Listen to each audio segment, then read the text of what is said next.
किया करता था। समय बड़ा बलवान है, वही कर्मों के अनुसार मनुष्य को सुख दुख सहना चाहिए। ये समय बड़ी बलवान है, इस समय से डर के रहना चाहिए। कब राजा को रंग बना दे, कब रंग को राजा बना दे, कोई पता नहीं है। इस धरती के ऊपर सब अपन सभी 2 दिन के मेहमान हैं। बुला ले फोन कर क्या नहीं, थोड़ी देर बाद मैं भी सांग चाहूंगा कोई रह रहे हो जाए तो कोई ना, या भी पाप ही लागे जाए। वही एक भाई लो पूछ गो भाईला ने मैंने बताया एक सत्संग के मायके अरुण सूतो छोड़े उनकी 2 बजे आंख खुली। अरे वह 2 बजे आयो लाठी ले गया नहीं भाई लागे 2 कड़िया में रस खाई। बोले तुम शर्म नहीं है तो ये किलो मजा ले बाबू मुंह नहीं बता रहा है। तो भाई कोई को साथी करा रहेगा तो उन्हें बुला लियो, नहीं नहीं फिर तड़का आप श्रीम को तक बाजेंगे आगे तू एक किलो आनंद लिया। राजा के दरबार में, राजा के राज में सब चीजों के ठाट थे, आनंद मंगल थे। राजा के दरबार में सिर्फ एक पुत्र रतन की कमी थी, कोई राज चलाने वाला नहीं था। राजा मन में एक दिन बैठा बैठा विचार करता है।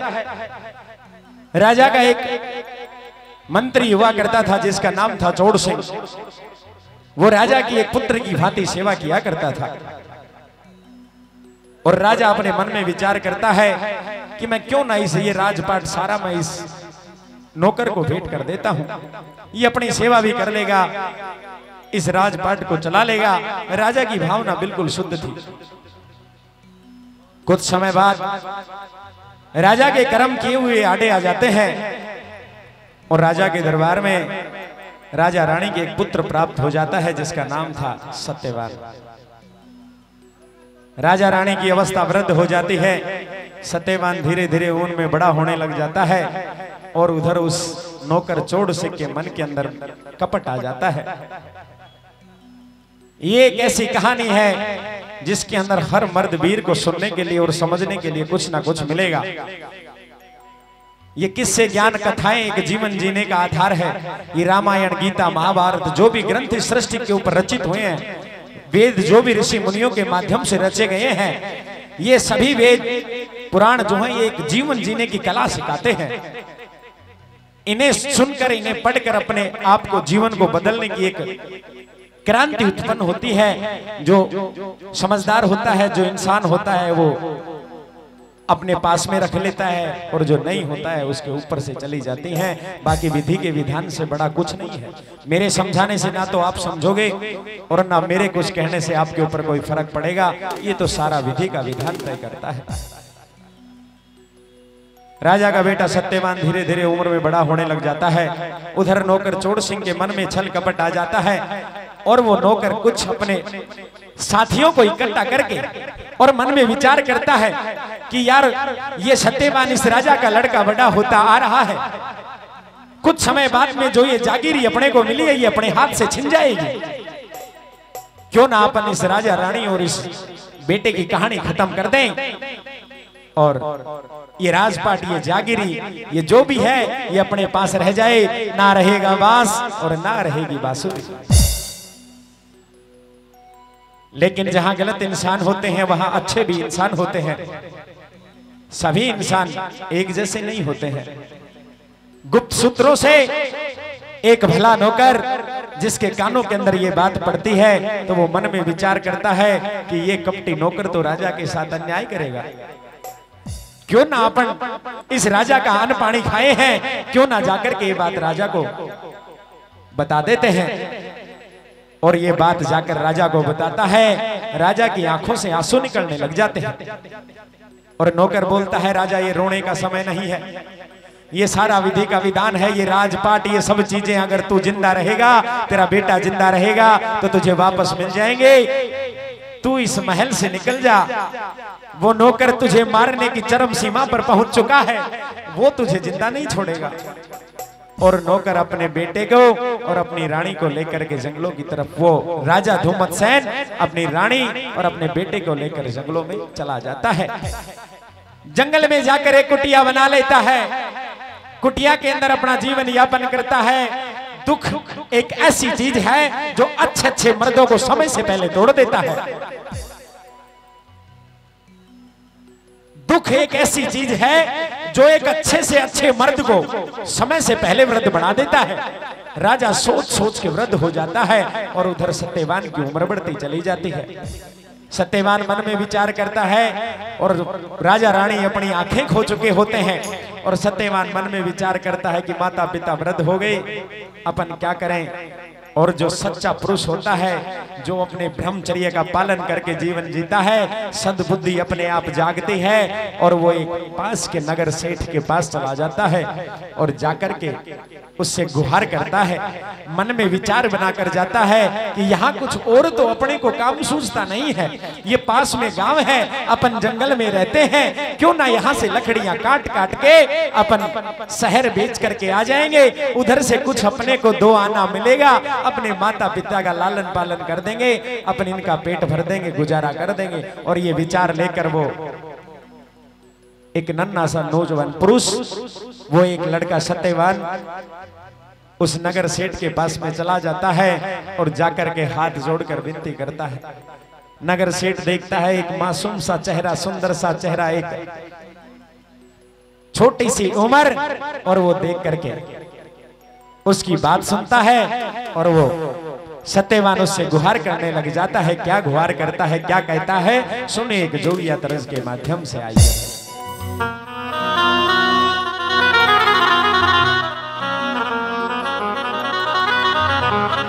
और मैं निवेदन करूंगा इस भजन के ऊपर भी मैं डांसर रानी जी और छैला जी और उसके बाद मेरे आज के साथी कलाकार आरती शर्मा जी जो हरियाणा से आपके बीच में पधारी हैं, उनका नंबर रहेगा। और फिर आपकी इजाजत होगी तो उत्तरी भारत की मशहूर डांसर भारती जी चौधरी, उनका एक नृत्य एक नहीं अनेक अनेक अनेक समय समय पर तुम्हारी लालसा, तुम्हारी भावना को देख करके प्रस्तुत किया जाएगा। बहुत बहुत धन्यवाद, बहुत बहुत आभार। आइए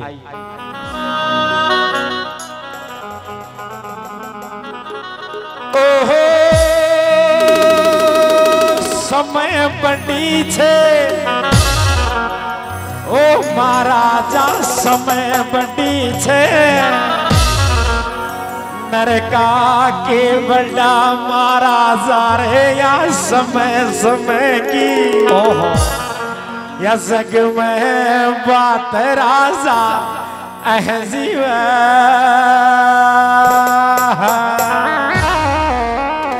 ये सारे खेल समय खिलाता है।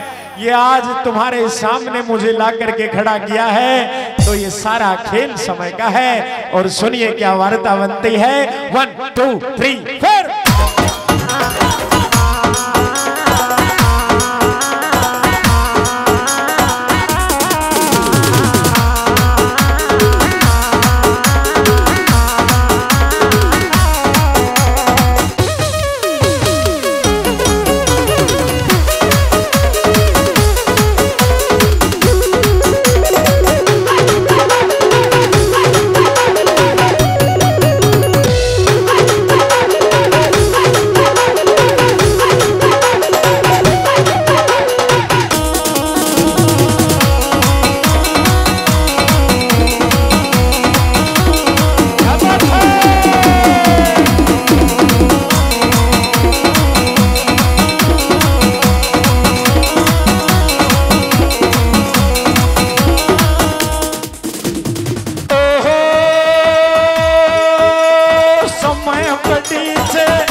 जीवे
पापा समय मंगा दे घर घर पीक तो मेरा पापा रहे कोई समय भरा दे ओ भाई इस घर निर राजा है जीवे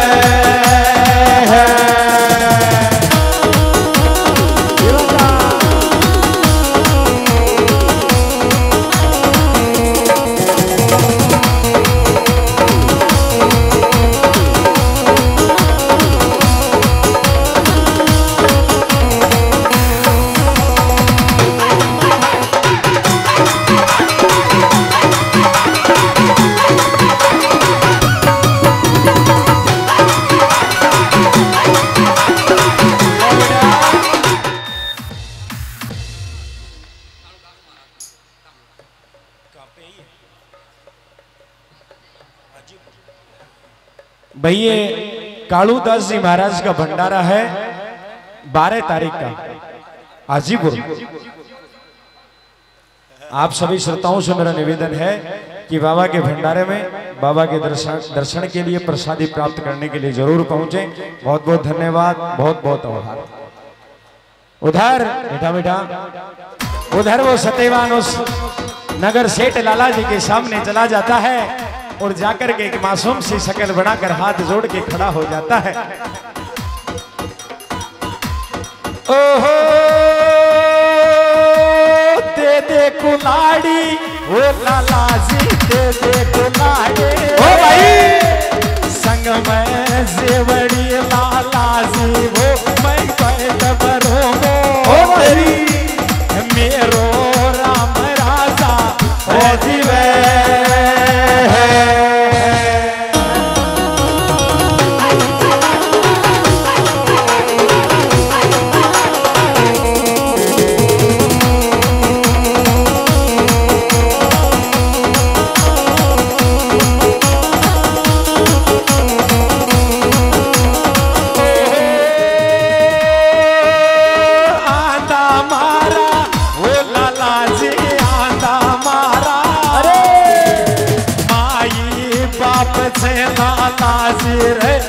जंगल माई ओ भाई तू सुन ले बात राजा ओ जीवे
ए देखो कहीं देख रहे थे ए बाबा न जानो ते मौसम बन रही है भाई जिस आराम से बैठे जा।